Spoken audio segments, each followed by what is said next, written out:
Apakah benar pada kehalifan Harun Rashid pada Bani Abbasiyah mengangkat gubernur kafir, padahal kita tahu pada zaman itu banyak ulama yang faham Al-Maidah 51. Itu sebagian, ada sebagian buku menyebutkan kalau salah satu gubernur yang pernah diangkat kafir, itu pun di wilayah yang mayoritas kafir, bukan di wilayah mayoritas muslim, gitu kan. Dan ini teman-teman, kalaupun kita ini pahami satu hal ya, di mayoritas non muslim, maka diangkatlah mereka itu, gitu kan. Orang-orang ini supaya menaungi mereka. Tapi sudah di situ peraturan umat Islam, cuma pemimpinnya saja. Tapi tidak pernah Harun Rashid menjadikan dia pemimpin di wilayah muslim. Enggak pernah. Maksudnya di masyarakatnya mayoritas muslim. Juga dari sisi lain Umar bin Khattab pernah meminta surat dari Abu Musa al-Ash'ari. Hai Abu Musa, datangkan laporan keuangan. Abu Musa menjadi gubernur pada saat itu. Datanglah Abu Musa al-Ash'ari membawa seorang sekretarisnya. Kemudian Umar bin Khattab pada saat dibacakan laporannya, rinci sekali. A, B, C, D, tulisan, rincian, pengeluaran, masukan. Umar bin Khattab kagum. Sampai Umar bilang sama yang sedang baca, sekretarisnya Abu Musa al-Ash'ari, sebentar kamu iklankan di masjid ya. Waktu itu datang ke rumahnya Umar kan, sebentar kamu iklankan di masjid. Kata Abu Musa, dia nggak bisa masuk masjid orang ini. Kata Umar, kenapa? Dia lagi junub. Kata Abu Musa, tidak. Karena orang junub kan nggak boleh masuk masjid kan gitu. Kenapa Abu Musa kau larang sekretarismu masuk? Saya mau dia iklanin nih. Apa dia lagi junub? Kata Abu Musa, tidak. Lalu kenapa? Kata Abu Musa, dia Nasrani. Dia Nasrani. Ini riwayatnya jelas. Disebutkan oleh Ibnu Katsir dalam tafsir beliau, gitu kan. Maka di sini kata Abu Musa, lalu Umar bin Khattab memukul pahaku lalu mengatakan, kenapa kau nggak keluarin dari tadi orang ini? Bukan cuma di masjid, di rumahku nggak boleh masuk, keluarin. Kalaupun kita mau benarkan perilaku Harun Rashid yang jelas-jelas memang dia nunjuk pemimpin itu di wilayah yang mayoritas non muslim juga, gitu kan? Ada orang yang membalik-balikan fakta mengatakan tidak, ini di wilayah muslim. Baiklah, mana yang lebih kita ikutin, Umar bin Khattab atau Harun Rashid? Jelas Umar bin Khattab dia salah satu dari Khulafaur Rasyidin, gitu kan? Jelas sekali. Lalu kenapa sih teman-teman? Kenapa orang ini masih tetap saja menganggap ada kemuliaan di tangan orang non-muslim? Allah mengatakan, ayabtaguna indahumul izzah. Apakah mereka memikirkan ada kemuliaan di tengah orang-orang non-muslim? Kita seakan-akan tidak bisa hidup kecuali mereka. Dan Allah mengatakan orang lain dalam hatinya ada penyakit yang berkata itu. Ya, orang yang ada sifat kemunafikan. Orang-orang beriman bertawakal kepada Allah SWT. Gitu.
Apakah hukumnya toning rambut untuk anak muda yang beruban?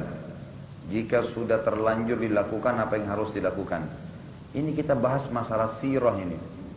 Apa hubungannya dengan mewarnai rambut? Apa hubungannya dengan sholat tadi? Tapi ya sudah, saya sudah terbiasa. Baik, mewarnai rambut ya, itu boleh hukumnya.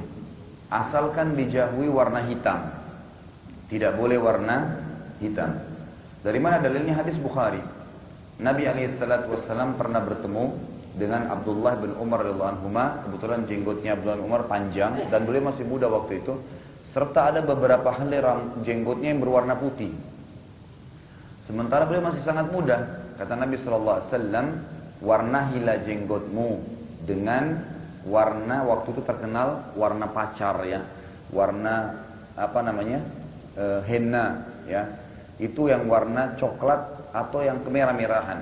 Dan beliau mengatakan Rasulullah SAW, dan jauhilah warna hitam, dan jauhilah warna hitam. Jadi boleh, nggak berdosa itu ya, asalkan jangan sampai nanti anda berlebihan, kata ulama, karena gulu dalam agama tidak boleh berlebihan.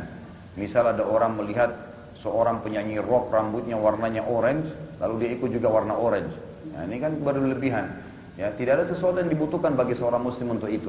Apalagi yang dijadikan panutan adalah seorang penyanyi, itu salah.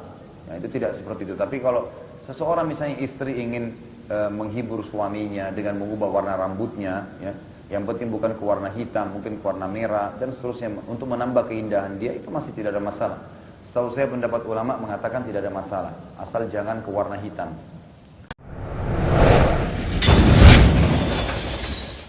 Bolehkah menghadiri pernikahan non muslim? Saran saya jangan. Saran saya jangan. Karena itu acara ritual. Itu acara ritual, sebaiknya jangan. Tapi kalau dia lagi sakit, bolehkah kita jenguk orang non muslim? Boleh. Kalau sakit, Nabi SAW pernah menjenguk anak Yahudi yang sakit kan? Boleh kalau sakit. Atau dia lagi butuh kita berikan gitu kan. Ada sesuatu yang dibutuhkan, rumahnya lagi banjir kita bantu, itu nggak masalah. Jangan berhubungan dengan masalah ibadahnya. Pernikahan berhubungan dengan ibadah. Bagaimana pendapat Ustadz mengenai fatwa dari Syekh Yusuf Qaradawi tentang membolehkan atas pembunuhan atau bom bunuh diri atas ulama Suriah Syekh Al-Buti? Ya. Ini kalau mengatakan bom bunuh diri, ya, ini kita tidak bicara tentang masalah orang membunuh orang lain. Saya tidak akan bicara tentang individu, terutama masalah Al-Buti atau yang lainnya. Mereka adalah kaum muslimin dan kita tidak tahu. Tapi permasalahannya di sini adalah bom bunuh diri dalam Islam belum pernah ditemukan ada riwayatnya boleh membunuh diri dalam berperang. Tidak ada itu. Ada sebagian teman-teman kita yang mengatakan boleh bom bunuh diri dengan cara bagaimana? Dengan cara menyebutkan riwayat bahwasanya seorang sahabat pernah waktu benteng musuh itu lagi gerbangnya nggak bisa dibuka karena kokohnya, dia minta dilempar. Ya seperti pakai ketapel kita sekarang, diikat dengan karet yang besar, kemudian dilempar sahabat itu. Dan beliau radhiyallahu anhu terbang sampai melewati benteng tembok itu, kemudian dia buka pintu gerbangnya. Waktu dia dilempar, kemudian dia sempat melawan beberapa musuh. Mereka beristidlal mengatakan, sahabat ini tahu kalau dia dilempar dia bisa mati, gitu kan? Maka boleh berarti bom bunuh diri. Keliru. Sahabat itu punya pertimbangan pada saat dia dilempar. Dia tahu pada saat dia dilempar, dia bisa melawan, kan gitu. Dia bisa melawan, kemudian kalau dia terbunuh dia mati syahid. Sama halnya orang kalau pegang bom di medan perang, kemudian dia coba lempar ke sana dan ke sini, kalau dia kena juga tidak sengaja, itu dia mati syahid. Tapi kalau dia bom dirinya, bertolak belakang dengan firman Allah Subhanahu wa taala. Bukankah Allah Subhanahu wa taala mengatakan dalam Quran, "A'udzu minasyaitonir wala tuhliku anfusakum." Jangan kalian bunuh diri kalian. Juga ada seorang sahabat Badui, bukan Badui, seorang sahabat laki-laki yang luar biasa, tidak disebutkan namanya orang ini, tapi dia sangat perkasa, nebas musuh sana, nebas musuh sini, kekar sekali. Sampai semua sahabat bilang apa dalam hadis Bukhari ini? Orang ini ahli surga. Kata Nabi SAW, tidak, dia ahli neraka. Sahabat-sahabat pada penasaran, diikutin. Ternyata ada satu musuh yang nebas kakinya, kena betisnya berdarah. Jadi kena darahnya banyak keluar, dia turun dari kudanya, dia sandar di sebuah pohon, kena tidak tahan kesakitan, diambil pedang, ditusuk dirinya. Lalu para sahabat mengatakan, berarti kami sekarang buktikan memang dia ahli neraka. Memang dia ahli neraka. Ini termasuk dalil sebenarnya yang sederhana yang menolak tentang bunuh diri, bom bunuh diri itu. Bom bunuh diri. Apalagi sekarang subhanallah senjata sangat banyak, dengan jarak 1 kilometer bisa menembak. Dan kadang-kadang kita lupa jemaah sekalian, kita punya senjata yang lebih hebat daripada helikopter, pesawat tempur. Antum tahu apa itu? Doa. Ad-doa silahul mu'min. Doa senjatanya orang mukmin. Demi Allah jemaah sekalian, doa itu bisa menjatuhkan helikopter dan pesawat kalau anda yakin, gitu kan? Itu harus yakin dengan itu. Tapi kita kadang-kadang tidak yakin, gitu kan? Kita tidak yakin. Berapa banyak di medan jihad terjadi itu dengan doanya para ulama, maka semuanya dimenangkan oleh kaum muslimin. Dinukil dalam kisah salah seorang salaful ummah dari tabi'in, saya lupa namanya, tapi orangnya sangat tua waktu itu, ya. Subhanallah saya tidak terlintas namanya, tapi nanti coba saya cariin kembali. Yang jelas beliau ini, ya, setiap peperangan jihad selalu ikut. Sampai disebutkan dalam riwayat saking inginnya mati syahid, itu dia kalau angkat pedang gemetar tangannya. Ya. Tapi beliau tetap ikut berperang. Satu waktu pada saat pasukan akan berhadapan dengan musuh, kemudian pimpinan perang mengatakan, mana si fulan? Ditanya dia, orang alim ini, mana dia? Terus pengawalnya bilang, dia di ujung pasukan sana sedang mengangkat jarinya ke langit. Apa kata pimpinan jihad ini? Biarkan dia. Sungguh demi Allah, jarinya yang ke langit lebih saya cintai daripada 1000 pedangnya anak muda. Gitu. Kata pimpinan jihad tadi, angkat tangan ke langit, ya Allah, menangkan menang, selesai. ingin sesuatu, ya Allah kasih saya, ya Allah ini saya, kekuatan keyakinan perlu. Tapi kita lupa dengan itu. Banyak di antara kita lebih yakin dengan kekuatan yang kita miliki gitu. Apakah ada dalil tentang membaca sadaqallahul azim atau maha besar Allah dengan segala firman-Nya? Apakah dianjurkan setiap selesai membaca Al-Quran? Lalu bagaimana bila tidak membacanya namun sudah meyakini dalam keimanan? Setahu saya semua ulama hadis sepakat bahwasanya tidak pernah dinukil kepada kita ada lafaz hadis mengatakan setelah baca Al-Quran sadaqallahul azim, yang berarti maha benar Allah. Kenapa? Karena tanpa mengucapkan itu sudah benar firman Allah. Kita nggak butuh keyakinan itu.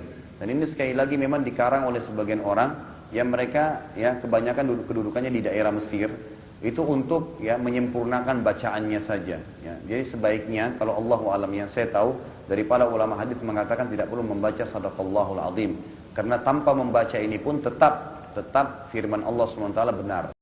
Apakah hukum bekerja di perusahaan yang lembaga keuangannya bergerak di bidang jasa gadai? Gadai dalam agama Islam namanya rahan. Dalam ilmu fikih itu ada. Ya, ada namanya hukum rahan. Boleh menggadaikan sesuatu dalam Islam. Nabi SAW itu meninggal dunia dalam hadis Bukhari. Sementara beliau menggadaikan zirahnya, baju perangnya kepada orang Yahudi. Ya, kepada orang Yahudi. Nabi SAW meninggal sementara itu masih dalam gadaian. Dan itu bukan dosa. Karena beliau memberikan imbal, balas daripada apa yang digadaikan. Tetapi dalam Islam, kalau anda mau sesuai dengan syariat, maka tidak boleh barang gadaian itu hangus. Tidak ada namanya barang hangus, kan gitu. Digadai ya sudah, ya kecuali sudah disepakati waktu tertentu, memang tidak bisa dibayar atau ditebus, maka diambil. Itu pun dalam Islam tidak boleh langsung diambil begitu saja. Dinilai dulu. Misal barang yang digadai senilai 100 juta. Lalu yang diambil dalam bentuk uang ya atau balasan dari yang digadaikan itu misalnya 50 juta. Maka tidak boleh spontanitas barang yang 100 juta tiba-tiba dihangusin. Ya, sementara yang dia pakai cuma 50 juta, nggak boleh begitu. Dijual barang itu. Lalu yang tadi punya hak yang menggadaikan itu boleh mengambil haknya dia dan mengembalikan sisanya kepada orang yang tadi meminjam. Itu yang sesuai dengan syariat. Selain ini Allahu a'lam saya tidak pernah temukan ada ulama yang membolehkan. Jadi kalau anda bekerja di tempat yang selain sistem ini, maka saya sarankan silakan cari rezeki tempat lain gitu.